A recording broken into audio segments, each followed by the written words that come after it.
Des piments, des courges, des laitues. Dans ces rayonnages de semences, il y en a pour tous les goûts et de toutes les couleurs.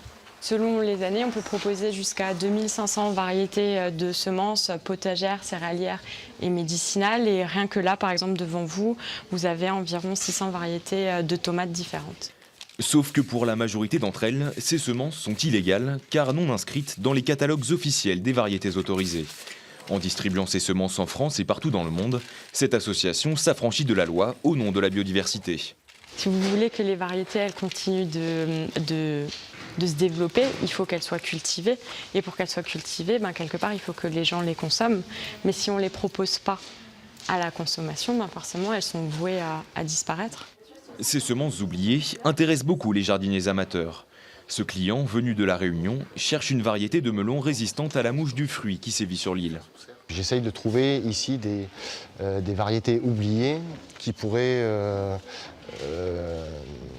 mettre de côté mon problème, quoi. Voilà.